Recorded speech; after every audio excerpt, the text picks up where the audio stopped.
So going down this weekend, we have one of the most exciting fights of the entire year between Ilia Topuria and Charles Oliveira. And listen, man, this is going to be an absolute banger of a main event. I mean, I've got goosebumps right now as I'm starting to record this video because it is one of those fights, man. It's one of those fights to where we have two massive stars in the sport, and it is the highly anticipated move up to the lightweight division for Ilia. And even though he's fought at 55 before, this is different. This is a completely different fighter than the last time we saw him at lightweight against JakeGerber, to where, by the way, he got one of the most brutal knockouts we have seen in UFC history in that fight. And Charles Oliveira, one of the most beloved fighters in the UFC, who is the most prolific finisher in the history of the sport. That fight is going to be a head-on collision. Super excited for it, man. And then in the co-main, we have the most underrated and disrespected champion in UFC history in Alexandre Pantoja, taking on a very, very game opponent here in Kai Kara-France, who these guys got some history, right? And that tends to be a little bit of the issue with Pantoja's. It's recycled rematches. However, this is going to be a very different fight this time around. And these guys have some history, right? They fought back on Tough a while ago, and they've had their different roads to get to this point. We know Pantoja, one of the flyweight GOATs at this point. His resume is unbelievable, but he's 35 years of age. He's 35 years of age, and I feel like a lot of people, when it was Volkanovski, everyone was talking about it. This is the end of Volk, man. It's going to be the end of the Volk, right? He's getting up there in age. Well, people, are they starting to think that with Alexandre Pantoja? This guy's so damn under the radar that I don't think a lot of people are mentioning that coming into this fight against a very, very game opponent in Kai Kara-France. This is I'd say a pretty solid card, right? The main event and co-main event carry it, but we have some fun matchups on this card. Super excited to break this one down. And if you're new to the channel, please give this video a like, subscribe. Let's hop into this straight away with just this reeks. I smell this shit all the way from here. This just smells like, it's just foul. It reeks. This is just absolutely cruel shit here by the UFC. This is absolutely foul. It reeks of just dirtiness. And what I mean is Jacoby Smith is going to absolutely obliterate Niko Price in the first round. This is unbelievable, to be honest, right? We see veterans in the UFC that have been around for a while, and, towards the tail end of their career, the UFC just kind of feeds them, these old head matchups like we see Michael Chiesa do, right? He gets all these layups and these old heads to where he doesn't have to worry when he goes in there. We have a guy in Niko Price who, first of all, this dude has one of the strangest builds in UFC history. His arms are long, and he kind of just, prances around in there like a mummy or some shit. I don't know, what the hell Niko Price. That build is very, very strange. But he's a gamer. He's been around for a really long time. He's got a ton of experience. We saw him go out there, lose to Thimbo Garimbo. And the last time he won was against Alex Morona, right? He got brutally flatlined by the ghost punch of Robbie Lawler, right? If you go back and watch that in slow motion, I'm like, how did that even knock him the hell out, right? The reaction that we saw from Price, it was just not a good reaction. So outside of the Morona win, last time we saw him win was almost 4 years ago against Alex Oliveira. He's not getting it done. Niko Price is getting absolutely obliterated by Jacoby Smith, who is just an absolute stud in the making in this division, man. He is a guy that has a very strong collegiate wrestling background, trains over at AKA, and he's just game, dude. He's got very good wrestling, which I know that doesn't always translate to MMA, but he's strong. He's super athletic, and we saw in the Contender Series, goes out there, gets the nasty ground and pound finish, makes his debut against Preston Parsons, who he's probably better than Niko Price at this point in his career, and absolutely destroyed him with a beautiful left hook. This guy's powerful. He's athletic. He's dangerous. This just reeks of foulness here by the UFC to book a matchup like this. I know Niko Price isn't like a GOAT or a legend or anything, but come on, man. To do this to a guy at this point in his career after he went out there and got flatlined by Robbie Lawler, and he's just not the same dude. He's just a sacrificial lamb in this fight. Jacoby Smith by brutal first-round knockout. I expect him to probably get a bonus after the beating he's going to put on Niko in this fight. Moving on, we have Diniz versus Alvin Hines. I had no idea who the hell Alvin Hines was. I saw him and I'm like, this dude kind of looks like just a yoked up Kurt Angle, right? For the WWE, like, I'm like, who the hell is Alvin Hines here? And then I see Alvin Kleins. That's what I'm going to call him, actually, Alvin Kleins. And then his nickname was Goozy. And I'm like, Goozy? What the hell kind of nickname is this? This dude's from Minnesota, yeah? But listen, man, this dude's, he's a typical heavyweight, right? He's got power, he moves forward, and he does actually have a pretty decent overall skill set. But the problem is Diniz. I mean, he's got an extensive kickboxing background. I believe he was a Glory kickboxer. And this guy, he's dangerous, man. And he's someone that, yeah, he's coming off of this loss here to Marcin Tybura, but we know how Marcin is, right? He's a guy that often gets overlooked, but he has that, veteran savviness to him to where he knows if I can get in on these, these big, powerful young guys, get in their face, take them down, make it a dirty, gritty type of fight, Marcin Tybura wins those fights, man. We just saw Tybura go out there and upset Mick Parkin. So, I mean, I picked Tybura to win the fight, but you get what I mean. He is like the prospect killer. That's just kind of what Tybura is. He exposes guys for not having a well-rounded skill set in the division. Diniz is a beast, dude. We saw that against Carl Williams. We saw that against Austin Lane with the beautiful knockout. We saw it on the Contender Series. If you're just going to stand in front of Diniz, I think that it is a recipe for a disaster. I'm going to go Diniz by first round KO. Alvin Kleins here, he could go out there and shock me, land a shot. Again, it's heavyweight. All it takes is one shot. But giving this being the big opportunity here in the UFC against a super seasoned and powerful striker like Diniz, this is a recipe for a disaster. This was supposed to be Justin Tafa, I believe, right? And that was like slated to be on the main card, and everyone was going nuts. How the hell could that be on the main card? Which no way should that have been on the main card. But this is going to be a fun fight. Someone gets finished, and at heavyweight, anything can happen. But the better fighter at this point is clearly Diniz, in my opinion. Give me Diniz by first round KO. Moving on, we have Cedricus Dumas versus Jackson McVey. It seems like Cedricus Dumas is just, I don't know where the hell this guy's head's at, man. This guy is, outside of the cage, he is an absolute fucking disaster. There's no way, shape, or form, to dance around it. This guy is an absolute disaster. I just can't count on Cedricus Dumas whatsoever, and I don't even know what to expect coming into this fight because he goes out there and just gets, just punked. Absolutely punked. Dropped to the ground by Michal Oleksiejczuk, but again, Michal's a pretty good fighter. Got good boxing, pretty solid defense. Okay, goes out there, beats Dennis Tululin by decision, gets finished by Nursultan Ruziboev. Okay, he beats Abu Azaitar, beats Cody Brundage, but, who's he beating? Who's he beating? This guy's doing more outside the octagon than in it, and he's just a disaster. That's the easiest way to put it. But again, at the end of the day, he does have some skills. He's 6'2", got a 79-inch reach. He's a pretty lengthy guy in this weight class, but I just can't trust Cedricus, man. And it says he's a slight favorite coming in, and I'm like, how? Right? I feel like a lot of that has to do with Jackson McVey. He's making his debut here, but he fought over an LFA. That's a solid promotion. And what we've seen, this guy's got an excellent ground game. Very, very good submission skills. Good takedown entries. Very good ground and pound. And I like what we've seen from him thus far in his career when I go back and watch the tape. And I feel like that's the type of style that will give Cedricus Dumas a problem. Cedricus, obviously, he has some of those skills where he reminds me a little bit of like a Kevin Holland on the feet, that rangy frame. He's got a good knee, a good piston right hand, but that's kind of what you're banking on in this fight. He does have decent grappling that we've seen, but I don't think it's better than Jackson McVey. And I know we have questions because the Moose, Jackson McVey coming into this, like, what do we expect? It's his UFC debut, and this fight was thrown together at the last minute, but a guy who's 26 years of age, seems like he's got his head in the game, unlike Cedricus Dumas. Give me Jackson McVey to get this thing done by second round submission. I think that he is able to get Dumas out of there. But again, it's his debut. It's a debut, so I feel like this is a little bit of a risk here, but I just don't trust Dumas, man. I think that the guy, has talent, but I just think that he's just gets in his own way. So I trust Jackson McVey in a debut more than I trust Dumas at this point, and I like the groundwork that I've seen from Jackson on the regional scene.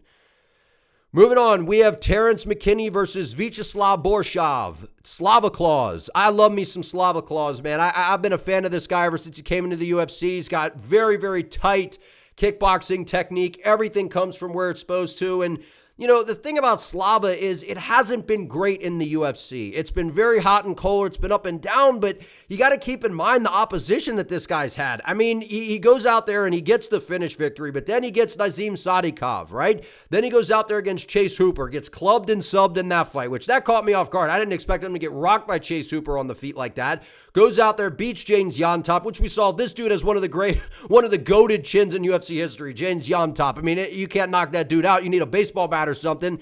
Then he goes out there and gets outscored by the lengthy Tom Nolan, who's one of the better prospects in this weight class, I would say. So it's good opposition, right? And Slava training over a team alpha male. The hole in his game has clearly been the takedown defense. But on the feet, I mean, Slava can strike with just about anybody. And yeah, he's, I'd say the more technical fighter in terms of the striking than a guy like Terrence McKinney.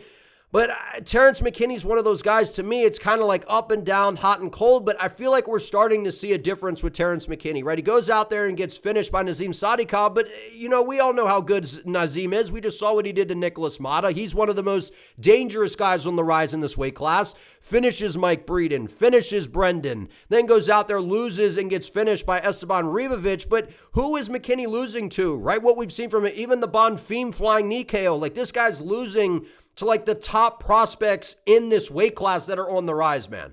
Then he goes out there and gets a beautiful finish over Demir, and I think that this just comes down to this. Listen, if this fight goes past the first round, I could very much see Slava going out there, sticking and moving, kind of picking his shots. He's got good boxing on the inside, good tight high guard, good kicks, and he mixes things up well.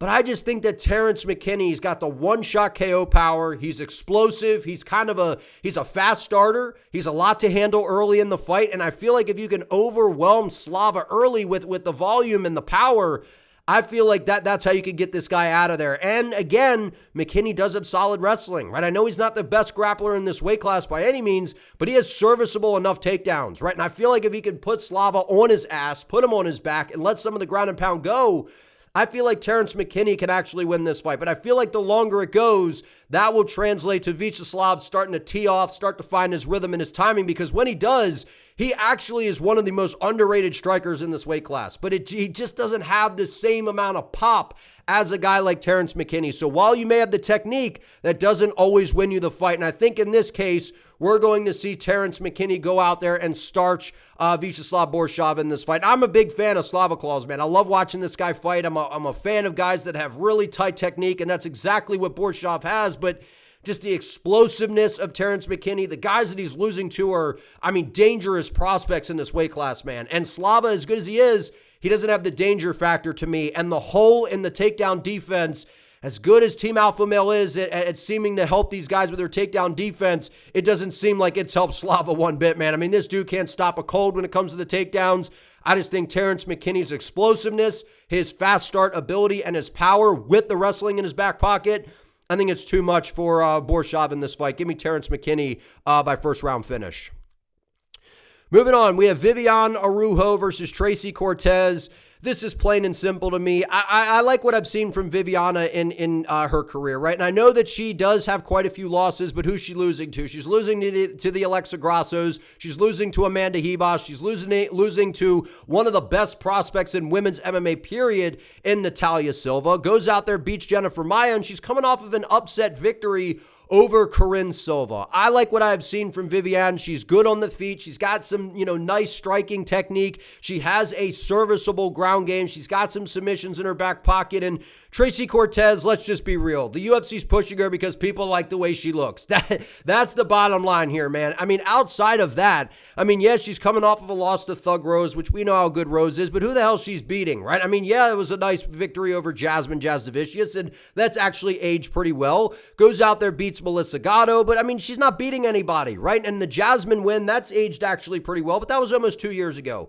Tracy Cortez, to me, is more of an IG model than a fighter at this point, and I do think that she does actually have a little bit of an underrated skill set, so to speak, but I don't think that she's the better fighter compared to someone who I think takes fighting much more serious at this point in their career. Give me Viviane Araujo, and I know she's a little bit older, right? Almost 39 years of age. Cortez is almost 32, so I don't like the inactivity of Tracy. Like I said, she's more of an IG model to me at this point than someone like Araujo. I got Viviane getting it done by decision.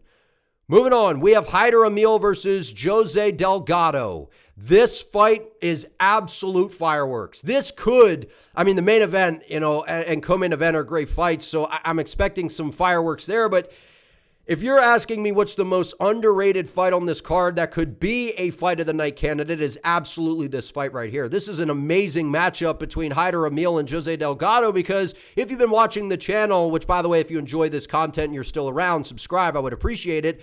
Jose Delgado's an absolute savage. I told you coming into the UFC, this guy was going to be a problem, fought over an LFA, and what you see about Jose Delgado, he has precise striking, devastating power in everything that he does, and he is a big guy for this weight class of 5'11" with a 73-inch reach, and he trains over at the MMA lab. We know that they have some outstanding fighters over there. They got a great camp, and goes out there, starches Ernie with a nasty finish, then goes out there and brutally finishes Connor Matthews early in that fight, exactly as a lot of us were expecting. The bottom line is this. I think Amil, right? He's undefeated. He kind of has this Nate Diaz type of vibe to me, right? He moves forward. He takes one to give one. He moves forward. He's not going to get tired, not going to give up on himself, and he is a cardio and volume machine. But he's coming off of a win over William Gomez, a split decision win. And William Gomez is one of those more like pick and poke style of fighters. He's just trying to kind of outpoint you, out-technique you.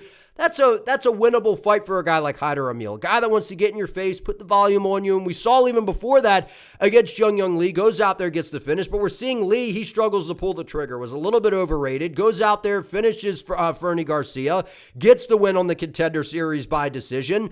Amil is the gritty fighter here. He's the guy that could get in your face, try to melt you with pressure, volume, and output, but that's a disaster, because as good as Jose is and as game as he is at getting into, I could see Delgado hanging in here, getting into a barn burner with Amil.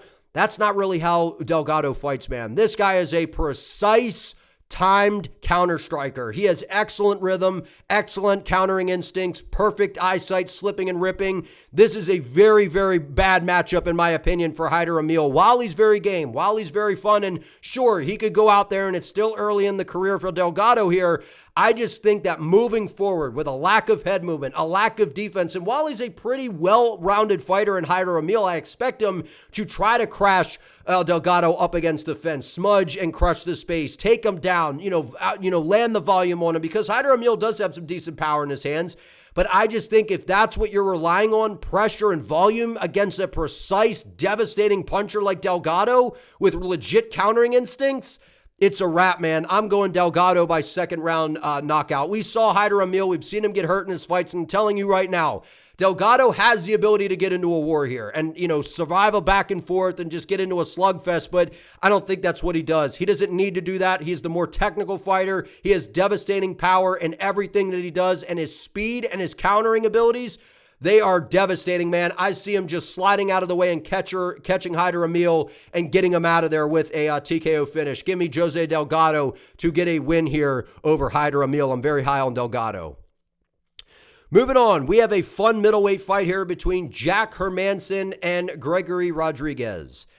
I feel like it's been a while since we've seen Jack, right? It's been a while. Yeah, it's been over a year since we've seen him, and I picked against him in this fight. I thought Joe Pyfer was going to knock him out, and to be fair, if that fight was only 3 rounds, Jack Hermansson loses, which is kind of how I look at this fight, because I'm not saying RoboCop is Joe Pyfer, right? And I'm not saying Joe Pyfer is RoboCop. They have different skill sets. I think Pyfer is a better technical fighter, but in terms of the ground game, we all know that RoboCop is a very, very dangerous guy when the fight hits the floor, and he's also just a unit, right? I feel like Gregory Rodrigues is a light heavyweight that makes the middleweight division, and what we've seen from Jack Hermansson throughout his career is he's just super technical. He is as veteran savvy as it gets in the UFC, and that's exactly what he did in this fight against Joe Pyfer. Let Joe Pyfer kind of punch himself out, ate some massive nukes from Joe Pyfer, and just kind of waited for Pyfer to fatigue, and then just kind of put the volume on him, sticked and moved from the outside. And Jack is very, very savvy in there, man. He's very savvy. He's well-rounded. He's got precise striking. He's actually one of the more technical guys, I'd say, in the middleweight division, oddly, right? But the problem here is, listen, Jack Hermansson, he's more technical than RoboCop. I think that he could outland RoboCop and win in terms of a decision by just outscoring him. but I just don't see Jack Hermansson being able to eat the giant thunder shots that Gregory Rodrigues is going to be throwing his way. And RoboCop is coming off of a check here against Jared Cannonier, but in hindsight, we should have seen this coming because, yeah, Jared Cannonier is 40 years of age, but Jared's a much more game opponent here than RoboCop coming into that fight. We know Cannonier has KO power. We know he's well-rounded. He can match the physicality of RoboCop, but the bottom line is RoboCop almost had him out of there. He dropped Jared numerous times. He had Jared stumbling all over the place, man. It was an absolute nightmare for Cannonier. I have no idea still to this day how Cannonier made it through that fight. Until, made it through the first round. I have no idea. The power of RoboCop is different, man. Yeah, he lost to Bruno Ferreira by finish, but he's going out there beating Dennis Tululin, finishing Brad Tavares, beating Christian Leroy Duncan, which I still think might be the best win on RoboCop's resume. I just don't see how Jack Hermansson makes it through the onslaught of RoboCop, man. You have to be able to survive the dynamite shots of Gregory early on, and the problem, Jack doesn't have the power to gain the respect of RoboCop. He doesn't have the power.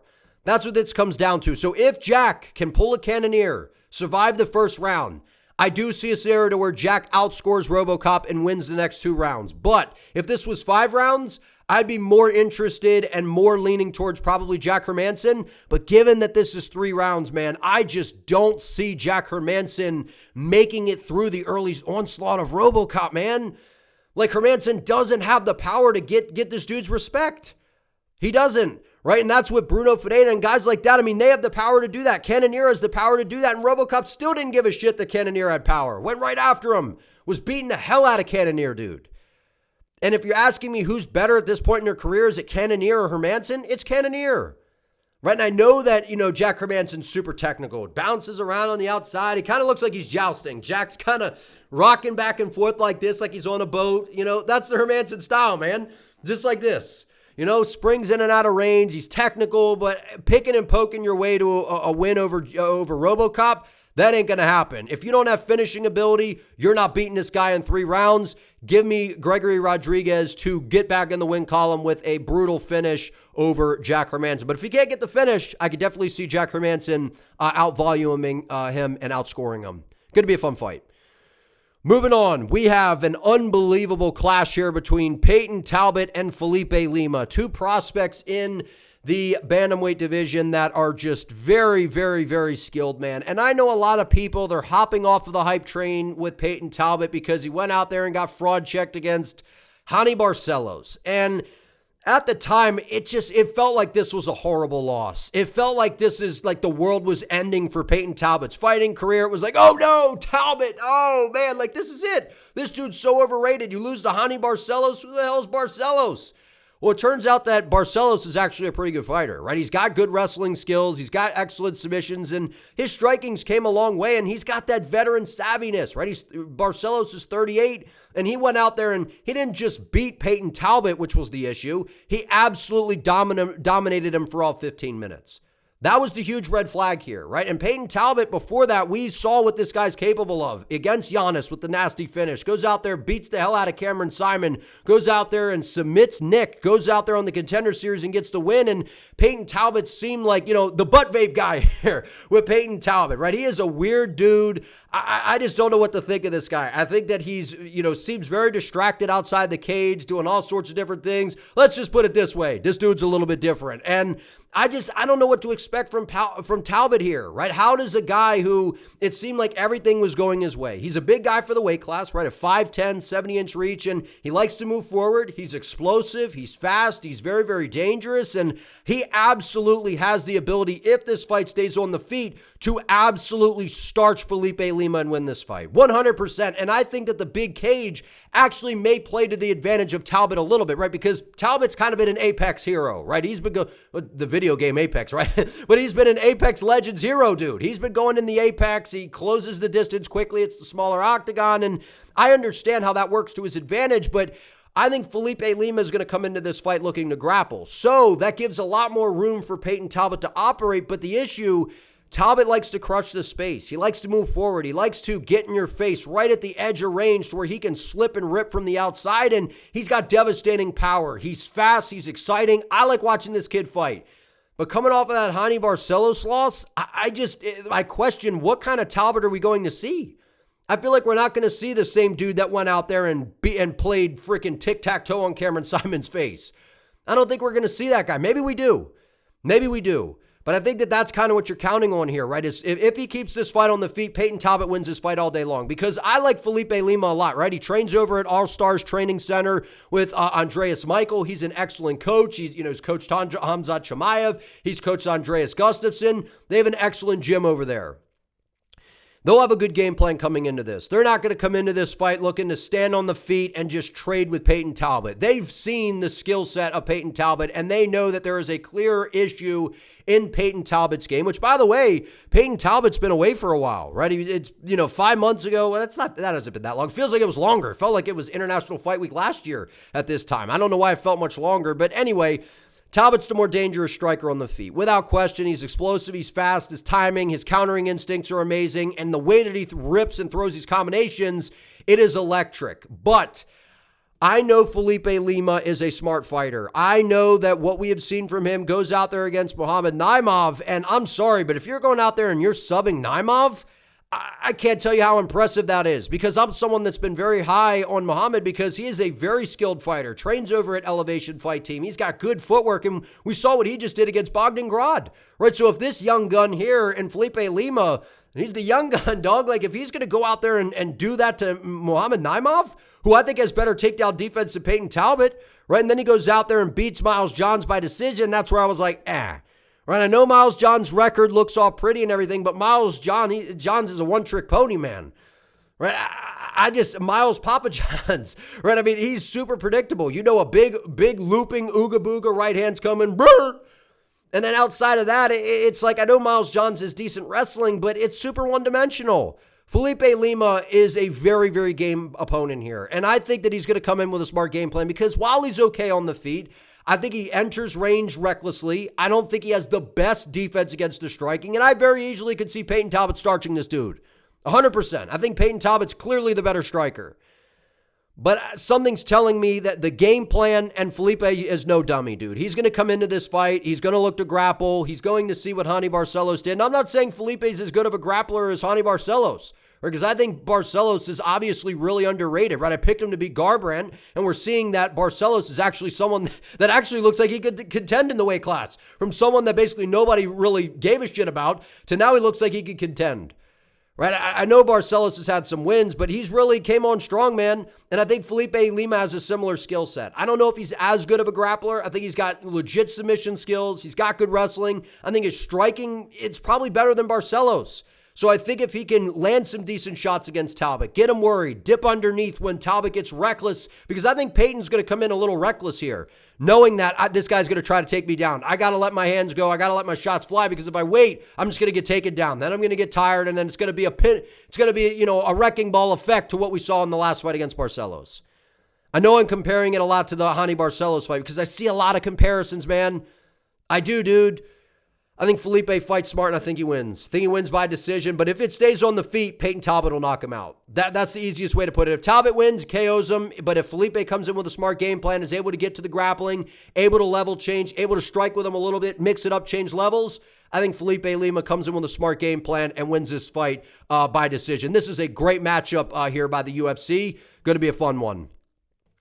Moving on, we have Beneil the Penny Dariush, versus Renato Moicano. This fight was supposed to happen, I believe, back at, UFC 311 on the Islam Makhachev versus what was supposed to be Arman Tsarukyan, the highly anticipated rematch, and out goes Arman, in goes Moicano into the main event, and people were out there saying, Moicano's got a chance, man. He's got a chance against Islam Makhachev, and I just came on here immediately and said, dude, don't listen to anybody. This fight ain't even going to be close. Islam Makhachev is just on a different stratosphere compared to Renato Moicano. But that, having said all of that, Islam Makhachev is on a different level than pretty much everybody else, right? So take that with a grain of salt, right? I feel like a lot of people are forgetting who Renato is just because he went out there and got darsed easily by Makhachev, because we know how good Islam is. But before that, Moicano was on a tear, right? He goes out there, beats the shit out of Benoit Saint-Denis, beats up on Jalen Turner, almost got KO'd, right? Jalen Turner was looking for the walk-off KO in the bonus, and he could have finished Moicano, but chose to be an idiot. Goes out there, beats Drew Dober, beats Brad Riddell by submission. We know Renato Moicano has good grappling. He's got good ground and pound. He showed that against Benoit Saint-Denis. He's got excellent elbows. He has very good submission skills. These guys match up incredibly well, man. 5'11 Moicano, 5'10 Dariush, both have a 72-inch reach. What I don't like for Dariush is he's been out for over a year and a half now. And the last time we saw him, he got absolutely decimated by Arman Tsarukyan. Brutally finished. That should have been illegal, what Arman did to this dude. And then the fight before that, he got murked by Charles Oliveira, right? It was the head kick, and then Charlie Olives finished him on the ground. And but before that, we saw him go out there and beat Mateusz Gamrot. That win has aged very well. Goes out there, beats Tony Ferguson. That was 4 years ago, right? And he wins against Diego Ferreira by split decision. That's 4 years ago, man. 4 years ago. Beneil Dariush has been very inactive. And the first time around, I thought Moicano wins this fight all day long, right? I think that I know that, everyone makes fun of how old Dariush looks. He's got gray hairs. He looks old as shit, older than what they got in this profile picture right here. He's got the gray hairs. He's driving around, rolling around in a Tesla. Beneil Dariush is feeling himself, man. This is a happy guy. This isn't a dude that puts a lot of pressure on himself. And I got to be honest, given what we just saw, a southpaw in Islam Makhachev, Moicano was preparing for a southpaw. He's supposed to be fighting Dariush. And I know Dariush isn't the most dangerous guy, right? And he's not very intimidating at all. Hi, I'm Beneil Dariush, right? And he throws this big ooga booga left hand. Not particularly good on the feet. He's got more power than Moicano. I'd say Moicano is maybe the better striker in terms of more output. He's got more variety. He's got some decent kicks, but he's a pitter-patter striker. He's got pillow hands. Moicano has no power whatsoever. His most devastating aspect of his game is, he's got good submissions. Good luck. You're not subbing Benny. You're not out wrestling Benny. We saw that in the Gamrot fight. If Gamrot can't really do much to Beneil Dariush, Moicano ain't doing shit to Dariush in the grappling. He's not subbing Dariush. The only way I can see Moicano winning this fight is just on volume and points and outstriking him. That's the only way Moicano wins this fight. But if you're asking me at this point in their career, he's been away for a little while, that makes me nervous. But I'm going to go Beneil Dariush in this fight. I actually think that he is able to win this fight. I'm going to say by decision. I could see Dariush maybe lands a shot, rocks Moicano with a big ooga booga left hand, and lands that shot, drops him, finds a sub on the ground. Maybe they get into a grappling scramble. Moicano comes out there because Moicano want money. And he comes in, thinks he's this big baller, and goes out there, tries to out-wrestle Dariush. That would be a massive mistake because Dariush is the better grappler here, and I think that he could actually sub Moicano. Maybe the ground and pound is on the side of Renato, but I just don't think he's better than Dariush. I think maybe he's a little bit more dynamic on the feet. He's got more to work with, but I think Beneil Dariush is the better fighter. This is a guy at one point that was supposed to be fighting for the title, man. He got overlooked. That was one of the biggest disgraces that we've seen in lightweight division history. Dariush was on that crazy win streak. He was beating everybody. Should have gotten a title shot. Never did. Feels like at every angle, it never goes the way it's supposed to for Beneil Dariush. I think it goes this way. Moicano is not dangerous like Arman. He's not dangerous like Charles Oliveira. Come on, man. Beneil the douche Dariush, as Conor McGregor said. That was random out of nowhere when Conor said that. Bottom line, Beneil Dariush is a better fighter. He was on the fence for fighting for a championship. I know Moicano did. Outside of stepping in at the last minute, Moicano would never be fighting for a title, in my opinion. Give me Beneil Dariush. He's a better fighter. I know he's been away for a while. I trust him more than Chinny Moicano. Really, really good fight here. Brandon Royval versus Joshua Van. This was supposed to be Royval versus Manel Kape. I was super excited for that fight because I've been saying Manel Kape, he's one of those dudes, man, when he shows up, he has that X factor. He's got the flash, he's got the style, and this would have been just a great scrap with Brandon Royval to where if Manel won that fight, I think he would have been fighting for the title. But we now have this fight. And I got to be honest with you, this fight might be even better. And maybe that's recency bias. Maybe that's because I'm a big Joshua fan and I'm just bummed that the Kape fight didn't happen here. And I'm coping, maybe.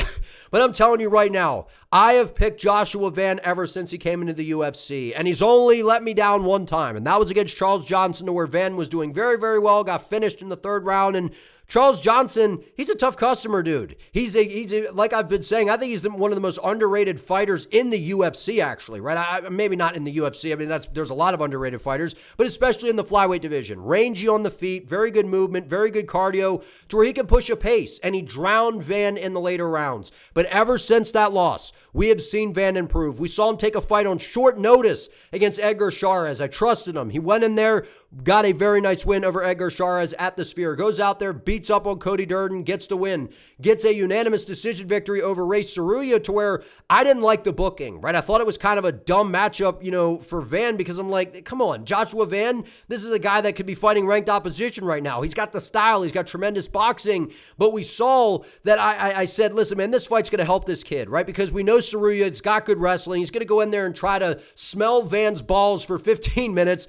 And Van's going to have to strike. He's going to have to defend takedowns. And that is a fight that is going to pay off in the long run for Joshua Van. And I believe that that is the case. He goes out there, beats the absolute shit out of Bruno Silva.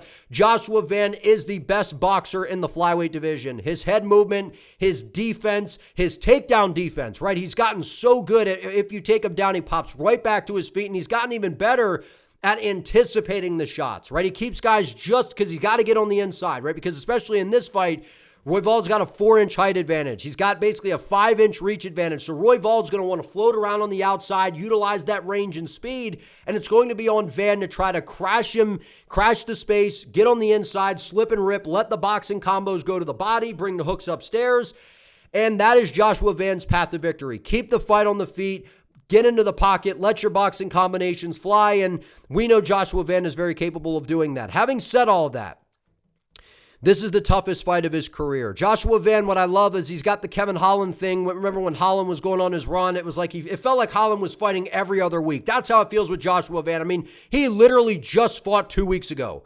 And this dude is back in there, stepping into a huge opportunity here against Brandon Royval, one of the guys that has just been around at the top for a while, has fought for the title. Brandon Royval is game. Goes out there, beats one of the most dangerous prospects in the weight class in Tatsuro Taira. I was very, very impressed because I thought Taira was going to win that fight. Goes out there, beats Brandon Moreno, but it looked like Brandon Moreno didn't show up that night. Loses to Alexandre Pantoja. Beats Mateos Nicolau. Beats Matt Schnell. Brandon Royval is the more well-rounded fighter here. He's got all the experience on his side, and whenever you overlook Brandon Royval, those seem to be the fights that this guy wins. He's flashy on the outside with the speed. He's got good range management. He's got good knees, and he has got really, really good output, and he's just a well-rounded fighter, man. He's a well-rounded fighter. You want grit? He's got it. You want speed? He's got it. Technique, submissions, and if he can take the back of Joshua Van, Van is going to be in a lot of trouble in this fight. And as Van's going to be the shorter guy looking to get into the inside and try to box, where I think he has a huge advantage, he's got to watch out for the knees. He's got to watch out for some of that athleticism that Royval brings to the table. I don't know, man. I still am I'm torn on this fight. I've been going so back and forth because I feel like the experience of Royval, he's been preparing, but Van's been on a hot streak. He's been fighting with what feels like every other week. I love the boxing of Joshua Van. I love the way this guy fights. I'm going to go Joshua Van. I'm going to go Joshua Van here by decision. And I absolutely think Brandon Royval could pull this off. I think that this is really a coin flip here. I think that the experience, he's been in there with the best of the best. Brandon Royval's been in there with the best of the best. He's a very good striker. He's got a well-rounded skill set. He's got good submissions. He can finish the fight no matter where the fight goes. But I don't think Royval is just going to go in there and take Van down. I don't think he's going to have an easy time grappling Josh Van, dude. Van's takedown defense is really good. And I like the activity. He's in there. He's just, for a guy that's almost 24 years of age, which is unbelievable, to be getting an opportunity like this at 24 years of age, all of this just activity from Van, I absolutely love it. Reminds me of like a Topuria and a JDM. Very good boxing. This new generation style that we're seeing inside the UFC. Royval is very capable of winning this fight. I will not be shocked if Royval goes out there and gets this done. I believe in Joshua Van. I have ever since he got into the UFC. I love his style. I like the way that he mixes up to the body, brings the shots upstairs. His takedown defense has gotten much better. As long as he avoids the dangerous back takes of Brandon Royval, can get to the inside, not allow Royval to just skate around on the outside and tag him up and piece him up all night long. I got Joshua Van getting this one done. I think his boxing is head and shoulders above Brandon Royval. I think Royval's a good overall striker. He doesn't have shit compared to the boxing skills of Joshua Van. I'm going to roll with Van in this fight, but like I said, man, this one's a toss-up to me. I think that the experience of Royval could come into play here. He's super well-rounded. This is the best fighter that Van has fought thus far. And listen, I know that, Charles Johnson was able to finish Van. We've seen Van improve. And outside of that, he was doing very well against Charles Johnson. Charles can strike with the best of them in this weight class. Give me Joshua Van. I'm going to trust him. Think he gets it done by decision.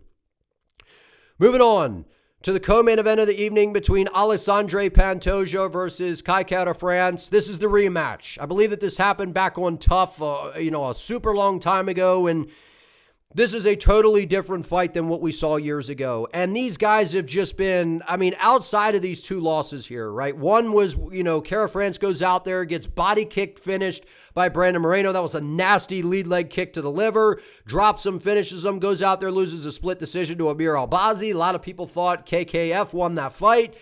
Here's the bottom line. We know that Kara-France has excellent takedown defense. Those city kickboxing guys, they got good takedown defense. They got good kickboxing, very good range management, good footwork, good lateral movement. But I think Kai Kara-France is actually the best boxer out of all the city kickboxing guys. He has very, very good cardio, excellent power in his hands. We saw that when he went out there and brutally starched Steve Erceg 10 months ago, and that was shocking to me, right? Because I didn't expect Kara-France to go out there and knock him the hell out like that, and don't blink. It's the perfect nickname for Kai Kara-France because we've seen throughout his career. We saw that against Cody Garbrandt when Garbrandt made that horrible decision to go down the flyweight. Then he goes out there, beats Askar Askarov. And listen, Askar, he was kind of one-dimensional. You knew he was going to go out there and wrestle. And Kara-France has shown, man, he has excellent takedown defense. And to be honest, Kara-France kind of reminds me a little bit of Jack Della Maddalena, right? I'm not saying he's as good of a boxer as JDM, but he's got that style, likes to move forward, likes to anticipate the takedowns, can defend against the wrestling really well. But for a guy that's 35 years of age, right? And I know I mentioned in the beginning of the video, like people aren't talking about that, I feel, right? People were like, Volkanovski, he's old, man, he's washed. Or old, man, I shouldn't say that he's washed, but he's old, right? This is the changing of the guard here. Diego Lopez, right? Champions in the lighter weight classes that are 35 and older, they don't have a lot of success. We're starting to see that change. We saw Volkanovski get it done. We've seen Merab, what he's been able to do. Alexandre Pantoja is the most underrated champion in UFC history. This guy has not only one of the best flyweight resumes of all time, but he is one of the most complete fighters in the sport, man. Look at all of these wins. He's on a crazy win streak, but the finish over Alex Perez, beats Brandon Moreno, beats Brandon Royval, beats Steve Erceg, goes out there and subs, a guy that got a completely undeserved title shot, but still a super dangerous striker, and Kai Asakura finished him by submission, which I knew that was coming. Alexandre Pantoja has more ways to win this fight. Pantoja is not going to have the speed on his side in this fight. Kara-France is the better overall striker. He's the cleaner fighter. He's got excellent takedown defense. But Pantoja puts you in a storm. He puts you in a storm. He moves forward. He's gritty. He's tough. He's got heart. They're really the only way to beat Pantoja in a 5-round fight or a fight at any point, to be honest, is you're going to have to put this guy out. So sure, there's the chance that Kai Kara-France could go out there, stuff the takedowns, keep Alexandre at the edge of his shots, and land some devastating combinations and knock his ass out. That is the only way that Kai Kara-France wins this fight. In my opinion, it is going to be the grit. It is going to be the willingness to throw himself into the fire. And by the way, Pantoja's found confidence in his striking, man. He's got good power in his hands. His kicks are improving. He's got a well-rounded skill set. He kind of crashes forward, right? Like a video game character, But he's dangerous. He's got power. So if you underlook his striking, you'll get clipped with a shot. We saw him actually tag Kai Asakura with some good shots. Then a level change. So right when you think it's striking, he level changes. And while Kai Kara-France may defend the takedowns well early, how is he going to defend them for 25 minutes? That is the big question. Of course, Kai Kara is dangerous. He's got devastating power. He's very, very confident. He's got good footwork. He's a very good fighter. But I think that Alexandre Pantoja is the most dominant flyweight champion other than Demetrius Johnson that we have seen in the sport. Give me Pantoja in a scramble in the third round after Kai Kara-France starts to, fatigue, slow down a little bit from the mix-ups that Pantoja is going to be giving him. Tagging him with some good shots, finally gets him to the floor, gets to the back. Kai tries to desperately scramble, and then we see Alexandre lock in a rear naked choke. He is an absolute submission ace when the fight hits the floor. He is the most complete fighter in the flyweight division, the most underrated champion, most underrated fighter, honestly, in UFC history in my eyes. I'm a massive fan of Pantoja. I think that he gets this one done by submission. Give me Alexandre Pantoja. Put some respect on the dude's name. He's an absolute savage. Last but not least, man, the main event, Ilia Topuria versus Charles Oliveira. Woo! Ay, ay, ay, ay, ay, ay, mi amor, ay, ay, ay, ay.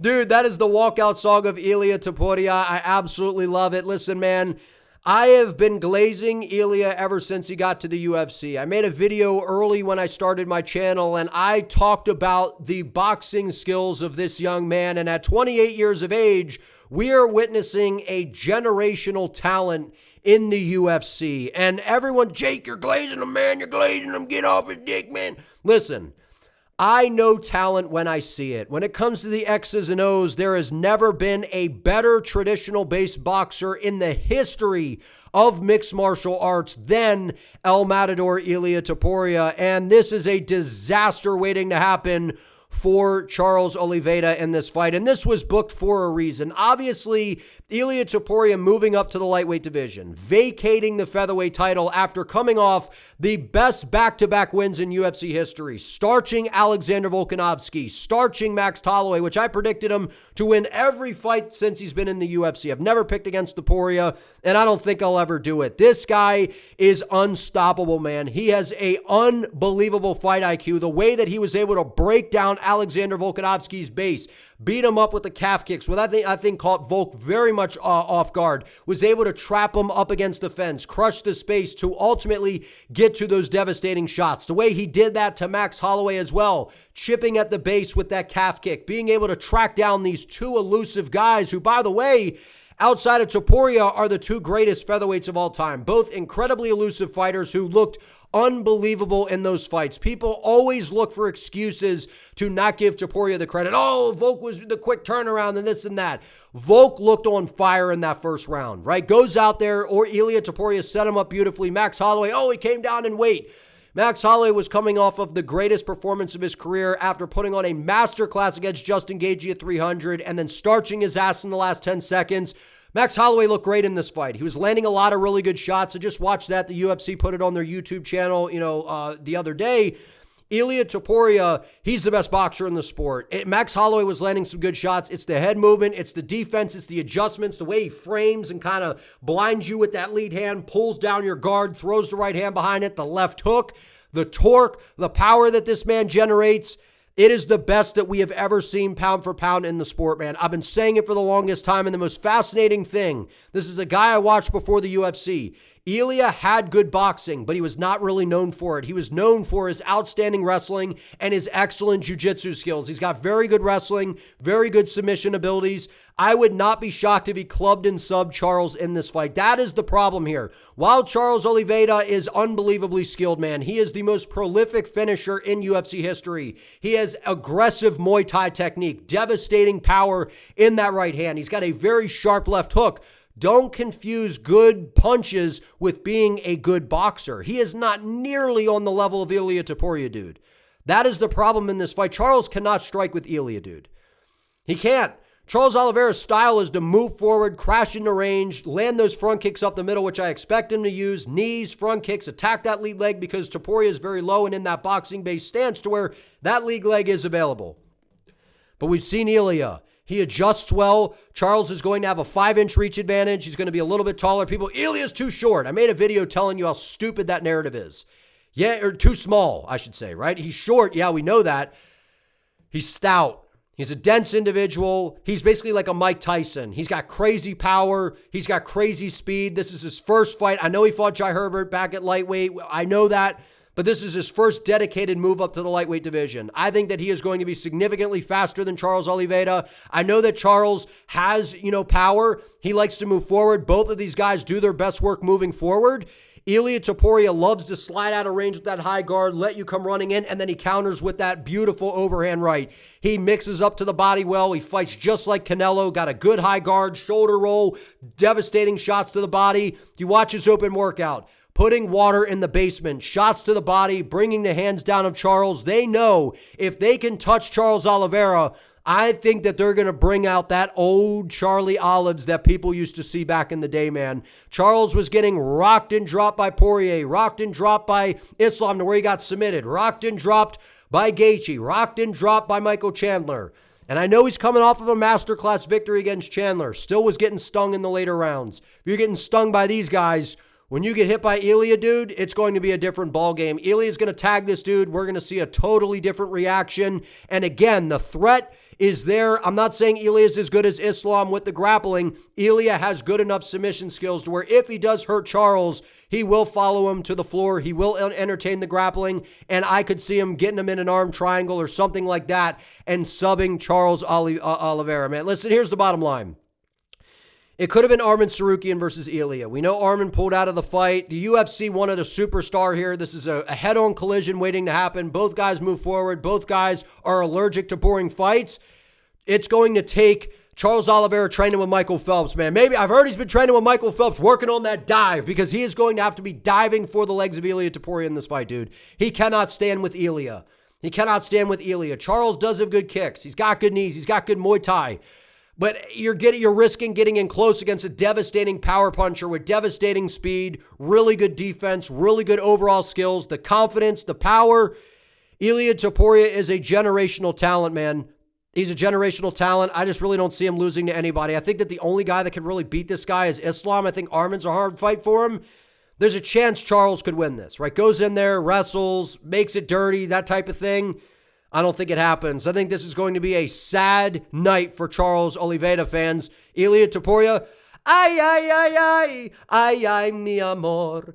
Ilia Topuria by brutal first round KO, dude. He is going to absolutely sleep Charles Oliveira. That right hand is going to land to the body. He's going to land shots upstairs. He will land that left hook to the body, bring the hands down to Charles Oliveira, and then he will knock him out with a right hand. And I predicted that he would knock out Max Holloway just in that fashion. That is the money combo for Ilia. While he likes that calf kick, right? And I think Charles will be game for that. He defends leg kicks really well. This isn't a winging ooga booga throwing Gaethje. He's like, throwing these shots out there. This is a technical, dangerous wizard and maestro in Ilia Topuria. Too damn smart. This guy beats Charles Oliveira, knocks him out, and becomes the biggest star in the sport at International Fight Week. Give me Ilia by first round KO. I was leaning second until I heard Ilia say, I'm knocking him out in the first. I get his logic. It's going to be a head-on collision in the first. Ilia knocks his lights out in the first round. I got Ilia, man. But if you guys enjoyed this video, do me a favor. Please give it a like. Let me know what you think down in the comments. And don't forget to subscribe to the channel so you do not miss an upload. I would greatly appreciate it. See you next time.